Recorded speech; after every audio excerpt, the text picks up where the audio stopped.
যে ম্যাথগুলো করে দিচ্ছি সেগুলো নোট করে রাখবা। এখন আমরা আগুনে বিনষ্ট পণ্যের ক্ষতির পরিমাণ নির্ণয় করব। তা আগুনে বিনষ্ট পণ্যের ক্ষতির পরিমাণ কিভাবে নির্ণয় করবো আমরা একটু দেখি। আগুনে বিনষ্ট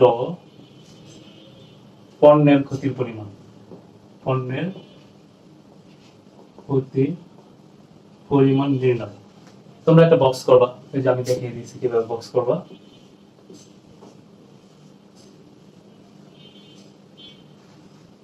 এটা বিবরণ, টাকা, টাকা। তো এটা হলো 5 নাম্বার।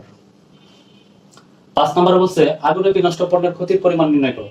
তো আগুনে বিনষ্ট পণ্যের ক্ষতির পরিমাণ আমি যদি নির্ণয় করতে যাই তাহলে আমাকে কি করতে হবে, ওই যে তোমরা সমন্বয়ে চলে যাবে, সমন্বয়ে গেলে দেখতে পাবো তোমরা যে সমাপনী মজুত পণ্য 17,200 টাকা মূল্যায়ন করা হয়েছে। এ মূল্যায়নের পরক্ষণে 2500 টাকা মূল্যের পণ্য আগুনে বিনষ্ট হয়েছে, কিন্তু এ ক্ষতি বীমার দ্বারা নিশ্চিত থাকায় সংশ্লিষ্ট বীমা কোম্পানি 1500 টাকায় ক্ষতিপূরণ দিতে সম্মত হয়েছে।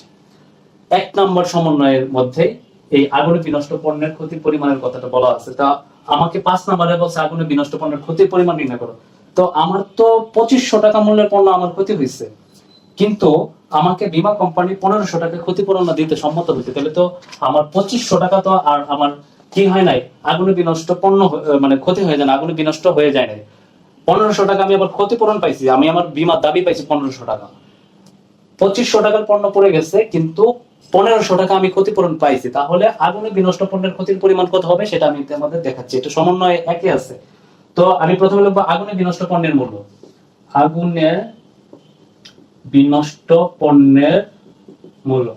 আগুনে বিনষ্ট পণ্যের মূল্য কত টাকা আছে? আগুনে বিনষ্ট পণ্যের মূল্য আমরা সমন্বয়ে দেখতে পেলাম 2500 টাকা দেওয়া আছে।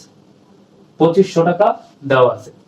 আবার তারা 1500 টাকা দিতে সম্মত হয়েছে, তাহলে আমার তো প্রতি 2500 টাকা হয় নাই, আমি তো 1500 টাকা অলরেডি পেয়ে গেছি। তাহলে আমি আমার যে প্রাপ্য বীমা দাবিটা সেটা হচ্ছে, আমি প্রাপ্য বীমা দাবি আমি পাইছি হইতেছে 1500 টাকা। তাহলে 2500 থেকে 1500 গেলে থাকতেছে 1000 টাকা। এই 1000 টাকা হইতেছে আগুনে বিনষ্ট পণ্যের পরিমাণ। বুঝতে পারছো? এটাই হইতেছে আমাদের আগুনে বিনষ্ট পণ্যের পরিমাণ। তো আগুনে বিনষ্ট পণ্য সবসময় মনে রাখবে, আমরা কিন্তু এর সময় পড়ছি অগ্নি বিনষ্ট পণ্য, অগ্নি বীমা পড়ছি আমরা। অগ্নি বীমাতে কি বলা আছে? অগ্নি বীমাতে বলা আছে তুমি যদি কোনো, তোমার মনে করো একটা পাটের গুদাম আছে, এখন তুমি পাটের গুদামে যে কোনো সময় আগুন লাগতে পারে, তো তুমি করলে কি একটা বীমা করে, বীমা কোম্পানির কাছে যা বলো আমার 1 লাখ টাকার প্রোডাক্ট আছে, আমি এখানে 1 লাখ টাকা বীমা করতে চাই। তো 1 লাখ টাকার থেকে মনে করো তোমার 50,000 টাকার আগুনে বিনষ্ট হয়ে গেছে, পুড়ে গেছে। তো বীমা কোম্পানি অবজার্ভ করবে, অবজার্ভ করে দেখবে যে আসলে কত টাকার পণ্য ক্ষতিপূরণ হয়েছে। যদি 50,000 টাকার পণ্য ক্ষতিপূরণ হয় তাহলে তারা তোমাদের 50,000 বা 30-40 তাদের পলিসি অনুসারে টাকা দিবে। তো 40,000 টাকা সাপোজ মনে করে দিচ্ছে, 50,000 টাকা ক্ষতিপূরণ হয়েছে, পাট পুড়ে গেছে, 40,000 টাকা তার বীমা কোম্পানি দিতে চাইছে। তাহলে টোটাল তোমার ক্ষতি কত? টোটাল ক্ষতি তোমার 10,000 টাকা। এটাও ঠিক সেম, আগুনে বিনষ্ট পণ্য হইতেছে 2500 টাকা, কিন্তু বীমা কোম্পানি দিচ্ছে 1500 টাকা, তাহলে আমার আগুনে বিনষ্ট পণ্যের ক্ষতি হইতেছে 1000 টাকা। আশা করি বুঝতে পারছো আগুনে বিনষ্ট পণ্যের ক্ষতির পরিমাণটা। আশা করি তোমরা সবগুলো ম্যাথ বুঝতে পেরেছো 1 থেকে 5 পর্যন্ত। এখন আমি 6 নম্বর প্রশ্নটা তোমাদের করাবো, এটা সলভ করে দিব। 6 নম্বরে বলছে নতুন অনাদায়ী পাওনা সঞ্চিতি নির্ণয় করো। তো নতুন অনাদায়ী পাওনা সঞ্চিতি নির্ণয় করো, তাহলে তোমাদের একটা জিনিস জানতে হবে, নতুন অনাদায়ী পাওনা, পুরাতন অনাদায়ী পাওনা জিনিসগুলা কি। নতুন অনাদায়ী পাওনা যেটা রেওয়া মিলে থাকবে সেটা পুরাতন অনাদায়ী পাওনা, যেটা সমন্বয়ে থাকবে সেটা নতুন অনাদায়ী পাওনা। এটা অবশ্যই খুব ভালো করে বুঝতে হবে। অনাদায়ী পাওনার আরেক নাম হচ্ছে কুড়িন, আর অনাদায়ী পাওনা সঞ্চিতির আরেক নাম হচ্ছে কুড়িন সঞ্চিতি। এখন তোমাদের কোশ্চেন আসতে পারে অনাদায়ী পাওনা জিনিসটা কি। অনাদায়ী পাওনা হচ্ছে দেনাদারের নিকট থেকে যে টাকা আদায় যোগ্য হবে না বলে আমি নিশ্চিত হয়েছি, সেটাই হইতেছে অনাদায়ী পাওনা।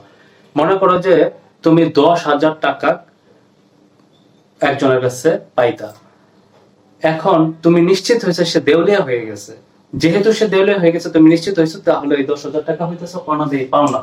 তাহলে আরেকটা কোশ্চেন আসতে পারে, তাহলে অনাদায়ী পাওনা সঞ্চিতিটা কি। অনাদায়ী পাওনা সঞ্চিতি হচ্ছে দেনাদারের নিকট আমরা যে পরিমাণ প্রোডাক্ট বিক্রি করি বা যে পরিমাণ টাকার বিক্রি করি, সেই পরিমাণ টাকা আমাদের উঠবে বলে আমরা এটা কখনোই ধারণা করি না। হ্যাঁ, কিছু টাকা আমরা সন্দেহজনক ভাবে রেখে দিই। এই যে সন্দেহজনক ভাবে যে আমরা কিছু টাকা রেখে দিলাম, সেটাই হইতেছে অনাদায়ী পাওনা সঞ্চিতি বা সন্দেহজনক পাওনা সঞ্চিতি। একদম ইজি ওয়েতে, কোনো বইয়ের ভাষায় বলি নেই, একদম ইজি ওয়েতে সারা জীবন মনে থাকবে। ঠিক আছে?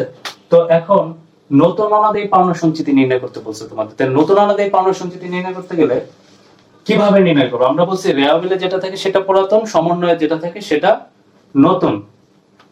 নতুন অনাদায়ী পাওনা সঞ্চিতিটা আমরা নির্ণয় করব। এখানে লিখলাম নতুন অনাদায়ী পাওনা সঞ্চিতি নির্ণয় লিখবা, তারপর একটা বক্স করবা,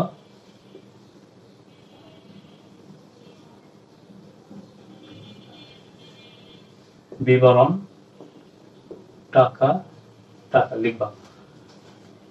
এখন আমরা সরাসরি ম্যাথে চলে যাই। আমরা ম্যাথে যা দেখলাম যে এখানে কুরিন সঞ্চিতি আছে, তাহলে রেওয়া মিলে যদি কুরিন সঞ্চিতি থাকে তাহলে সেটা তো পুরাতন, আর আমাকে তো বের করতে বলছে নতুন অনাদায়ী পাওনা সঞ্চিতি, তাহলে ওটা দিয়ে আমার আর কোনো কাজ নেই।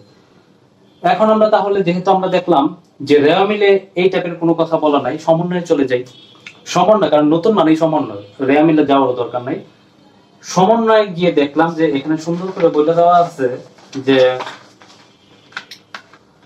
বিবিধ প্রাপ্য হিসাবে 1000 টাকা আদায়যোগ্য নয়। তাহলে এই যে এখানে তারা বলেছে 1000 টাকা আদায়যোগ্য নয়, আমি একটু আগে তোমাদের বললাম তুমি ধরে নিছো ওই টাকাটা আদায়যোগ্য নয়, তুমি নিশ্চিত হইছো। যেহেতু তুমি নিশ্চিত 1000 টাকা আদায়যোগ্য নয়, তার মানে এটা কি? তার মানে এটা অনাদায়ী পাওনা। তাহলে কি হবে? অনাদায়ী পাওনা, যেহেতু এটা সমন্বয় আছে, তার মানে এটা নতুন অনাদায়ী পাওনা। সো আমি এটা এখানে লিখতে পারি। আর এটা কি বলছে? প্রাপ্য হিসাবের 1000 টাকা আদায়যোগ্য নয়। প্রাপ্য হিসাবের 1000 টাকা যেহেতু আদায়যোগ্য নয়, তাহলে আমরা প্রাপ্য হিসাবের আরেক নাম হচ্ছে দেনাদার হিসাব। প্রাপ্য হিসাব হলো 63,000 টাকা। তাহলে আমরা একটা জিনিস মনে রাখবো, নতুন অনাদায়ী পাওনা সঞ্চিতি সবসময় প্রাপ্য হিসাব বা রেয়ামিল থেকে কি হয়? বাদ হয়। ওকে, তাহলে প্রাপ্য হিসাব 63,000 টাকা বাদ নতুন অনাদায়ী পাওনা। নতুন অনাদায়ী পাওনা কত? 1000 টাকা। কারণ বলছে 1000 টাকা আদায়যোগ্য না, এটা নিশ্চিত। আর আমরা জানি যেটা নিশ্চিত সেটা নতুন অনাদায়ী পাওনা। 63,000 থেকে 1000 টাকা বাদ দিলে থাকে হচ্ছে 62,000 টাকা। আবার তারা সমন্বয়ে বলে দিছে অবশিষ্ট প্রাপ্য হিসেবে 10% নিয়ে কুরিন সঞ্চিত করতে হবে। তাহলে অবশিষ্ট প্রাপ্য হিসাব তো 62,000 টাকা, এর 10% নিয়ে হইতেছে কুরিন সঞ্চিত করতে হবে। তাহলে আমরা লিখতে পারি নতুন কুরিন সঞ্চিতি বা নতুন অনাদায়ী পাওনা সঞ্চিতি, একই কথা। নতুন কুরিন সঞ্চিতি কত? 62,000 টাকা অবশিষ্ট টাকা প্রাপ্য হিসাবে, এর 10%। 62,000 এর 10% কত? 6,200 টাকা। এটা আমরা বিয়োগ টিয়োগ কিছু করবো না। কেন বিয়োগ টিয়োগ করবো না? কারণ 6 নম্বর বলছে নতুন অনাদায়ী পাওনা সঞ্চিতি জাস্ট বের করতে বলছে। সো নতুন অনাদায়ী পাওনা সঞ্চিতি যেহেতু বের করতে বলছে, তাই এই যে নতুন অনাদায়ী পাওনা সঞ্চিতি আমরা 6,200 টাকা অলরেডি বের করে ফেলছি। এটা আমাদের আর কোনো কাজ নাই, শেষ। আশা করি তোমরা এটা বুঝতে পারছো নতুন অনাদায়ী পাওনা সঞ্চিতি কিভাবে বের করতে হয়। জাস্ট প্রশ্নে চাইছে শুধু নতুন অনাদায়ী পাওনা সঞ্চিতি, তার জন্য কিন্তু আমরা জাস্ট নতুন অনাদায়ী পাওনা সঞ্চিতি বের করছি। আর তোমাদের কোশ্চেন আসতে পারে যে এটা থেকে কেন মাইনাস হলো না? কারণ আমার প্রাপ্য হিসাব নির্ণয় করতে বলে নাই, আমাকে বলছে নতুন কুরিন সঞ্চিতি, জাস্ট নতুন অনাদায়ী পাওনা সঞ্চিতি নির্ণয় করতে, তার জন্য আমরা এটাকে মাইনাস করে নাই, না হলে মাইনাস করে দিতাম। আশা করি বুঝতে পারছো। এখন আমরা চলে যাব 7 নম্বরে। 7 নম্বরে কি বলছে? কুরিন খরচের পরিমাণ নির্ণয় করো। তো কুরিন খরচের পরিমাণ কি কথা? কুরিন মানে কি? কুরিন মানে অনাদায়ী পাওনা, আমরা একটু আগে শিখছি। তো কুরিন খরচের পরিমাণ যদি আমি নির্ণয় করতে যাই, তাহলে আমাকে কি করতে হবে? কুরিন মানে অনাদায়ী পাওনা, আর অনাদায়ী পাওনা কাকে বলে আমরা জাস্ট একটু আগে পড়াইছি। আমরা এখন চলে যাব অলিখিত কুরিন। ওই যে লেখা ছিল প্রাপ্য হিসাবের 1000 টাকা আদায়যোগ্য নয়, এটাই অলিখিত কুরিন, 1000 টাকা।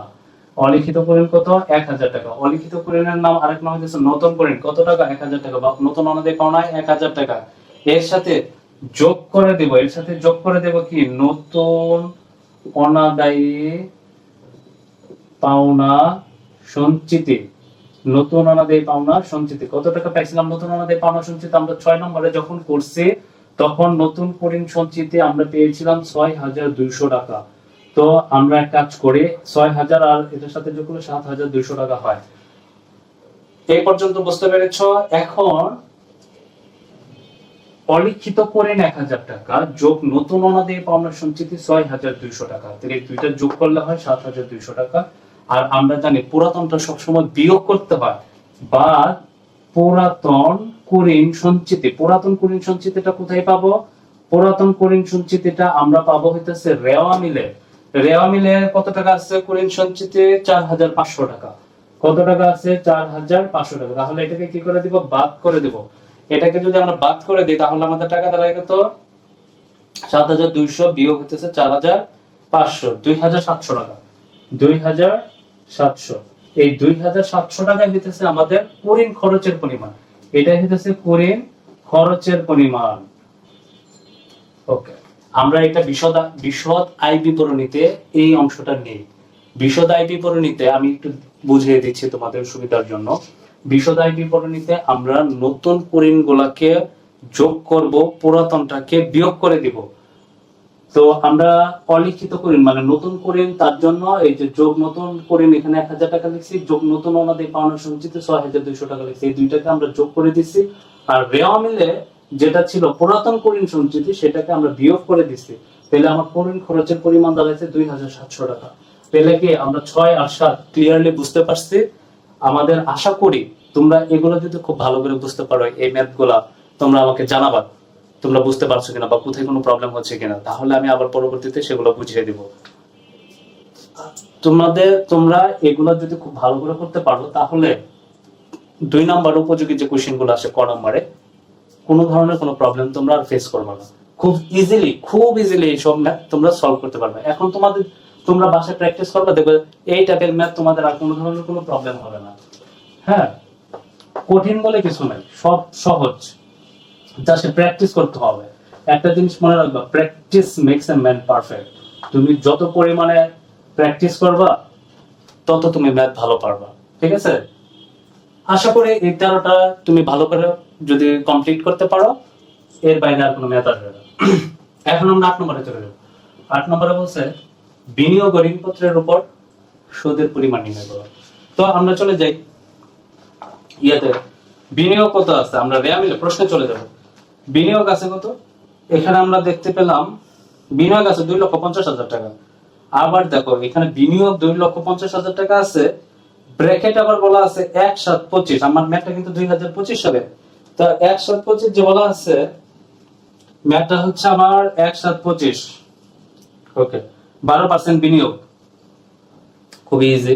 এখানে সমন্বয় কোনো কিছু বলা নাই, যা বলা আছে সম্পূর্ণটাই হইতেছে রেওয়া মিলে বলা আছে। রেওয়া মিলে কি বলা আছে? 12% বিনিয়োগ এবং ব্র্যাকেটে একটা তারিখ দিয়ে দিছে 1/7/25।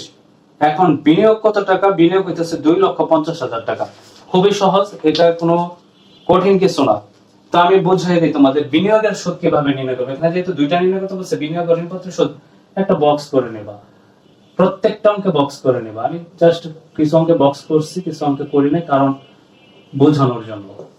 তোমরা প্রত্যেকটা অঙ্কে বক্স করে দিবা। এখানে উপরে লেখা বিনিয়োগ ও ঋণপত্রের উপর সুদ নির্ণয়। এখানে আমি লিখলাম বিনিয়োগের সুদ। তাহলে বিনিয়োগের সুদ কত টাকা? 2,50,000। বিনিয়োগের সুদ কত টাকা? এখানে টাকা না দিলেও হবে, কারণ 2 টাকা এখানে আপাতত দরকার নেই। বিনিয়োগের সুদ এই পাশে আমরা ক্যালকুলেশনটা দেখাই দিব। বিনিয়োগের সুদ হচ্ছে 2,50,000 টাকা। 2,50,000 ইনটু 12%। এটা রেওয়া মিলে দেখবা ম্যাথটা এটা দেওয়া আছে 2,50,000 ইনটু 12%। এখন ব্র্যাকেটে বলা আছে 1/7/2025। সবসময় একটা জিনিস মনে রাখবে, আমি খুব তাড়াতাড়ি বলে দিচ্ছি, যদি 1/7/2025 মানে 1 তারিখ থেকে কোনো কিছু শুরু হয়, তাহলে ধরে নেবা যে ওই মাসটা বাদ, তার আগের মাস থেকে শুরু হবে। যেহেতু 1/7 আছে 2025, তার মানে 7 মাস বাদ, ঠিক তার আগের মাস 6 মাস। ঠিক আছে, আর যদি 31/7/2025 থাকতো তাহলে আমরা 7 মাসে ধরতাম। যেহেতু 31/7/2025 নেই, 7 মাস আমরা ধরতে পারবো না, আমাদের ধরতে হবে 6 মাস। আর 6 মাসের যদি আমরা বিনিয়োগের সুদ দিই, 6 দ্বারা গুণ করতে হবে, 12 দ্বারা ভাগ করতে হবে, এটা মনে রাখবা। তো 2,50,000 12% ইন্টু 6 ভাগ 12, 15,000 টাকা আসে। কত টাকা আসে? 15,000 টাকা আসে। তাহলে আমার বিনিয়োগের সুদ বের হয়ে গেছে। বিনিয়োগের সুদ নিয়ে আমার আর কোনো প্রবলেম নাই। এখন আমার বাকি আছে কি? ঋণপত্রের সুদ। তাহলে আমরা ঋণপত্রের সুদ কিভাবে নির্ণয় করব? ঋণপত্র সুদ দেখো রেওয়ামিলের মধ্যে লেখা আছে, রেওয়ামিলের মধ্যে লেখা আছে 1,45,000 টাকা ঋণপত্র, 1,45,000 টাকা ঋণপত্র, আর ব্র্যাকেটে একটা তারিখ দেওয়া আছে 10% ঋণপত্র 1,45,000 টাকা, ব্র্যাকেটে একটা তারিখ দেওয়া আছে 1/4/25, 1/4/25 ঋণপত্রের উপর সুদ দিতে হয়।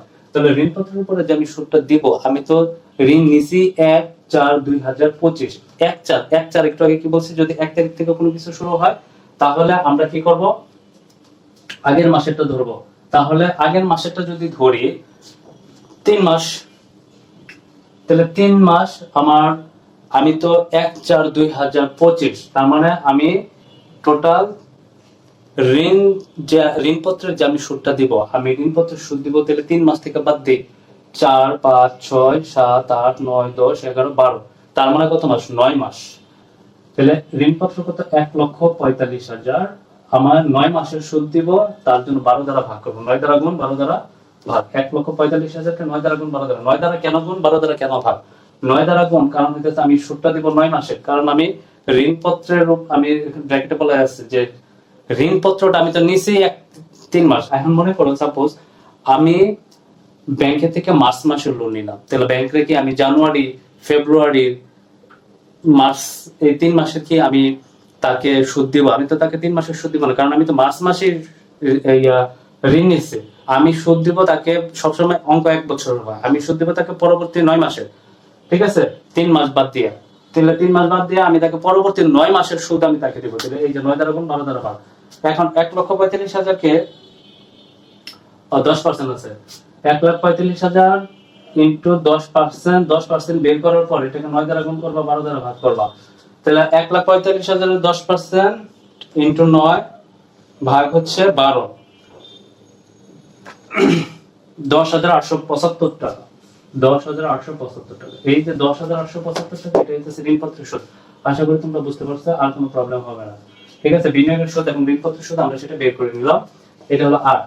এখন আমরা 9 নাম্বারটা করব। 9 নাম্বার বলছে প্রদেয় ও লভ্যাংশের পরিমাণ নির্ণয় করো। কি বলছে, প্রদেয় ও লভ্যাংশের পরিমাণ নির্ণয় করো। তাহলে প্রদেয় ও লভ্যাংশের পরিমাণ নির্ণয় করতে বলছে 9।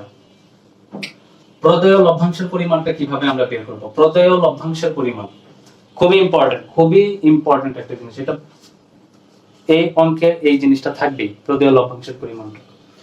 প্রদেয় ও লভ্যাংশের পরিমাণ আমি কিভাবে নির্ণয় করব? প্রদেয় ও লভ্যাংশ দেখো, এই সমন্বয়ে চলে যাব আমরা। সমন্বয়ের ঠিক 8 নাম্বার সমন্বয় বলা আছে শেয়ার মূলধনের উপর 12% লভ্যাংশ প্রদানের ব্যবস্থা রাখতে হবে, ব্র্যাকেটে বলা আছে অন্তর্বর্তীকালীন সহ, অন্তর্বর্তীকালীনটা আবার রেয়া মিলে দেওয়া আছে। শেয়ার মূলধনের উপর 12% লভ্যাংশ প্রদানের ব্যবস্থা করতে হবে। তাহলে এখানে বলছে কি প্রদেয় লভ্যাংশের পরিমাণ, যেহেতু প্রদেয় লভ্যাংশের পরিমাণের কথা বলছে, তো আমাকে যে কাজটা করতে হবে প্রদেয় লভ্যাংশ, তাই শেয়ার মূলধন কত টাকা আছে, তারা বলছে শেয়ার মূলধনের উপর। আমরা দেখি তো শেয়ার মূলধন কয় টাকা আছে। শেয়ার মূলধন আছে 6 লক্ষ টাকা। শেয়ার মূলধন আছে কত টাকা? 6 লক্ষ টাকা। শেয়ার মূলধনের উপর আমাকে কত পার্সেন্ট? 12% লভ্যাংশের ব্যবস্থা রাখতে বলছে। শেয়ার মূলধনের উপর আমাকে কত পার্সেন্ট লভ্যাংশ রাখতে হবে? 12%। 6 লক্ষ ইনটু 12%। তাহলে শেয়ার মূলধনের 6 লাখ ইনটু 12%, 6 লক্ষ ইনটু 12%, তাহলে হয় 72,000 টাকা। এই হলো 72,000 টাকা। এটা হইতেছে আমার মোট লভ্যাংশ। এটার নাম হইতেছে কি মোট লভ্যাংশ। মোট লভ্যাংশ কত? 6 লাখ ইনটু 12%। এখন মোট লভ্যাংশ তো আমি পাইছি, যদি ব্র্যাকেটে অন্তর্বর্তীকালীন সহ কথাটা বলা না থাকতো, যদি ব্র্যাকেটে, আবারও বলতেছি সরি, যদি ব্র্যাকেটে অন্তর্বর্তীকালীন কথাটা বলা না থাকতো, তাহলে আমরা এটাই প্রদেয় লভ্যাংশ ধরে নিতাম।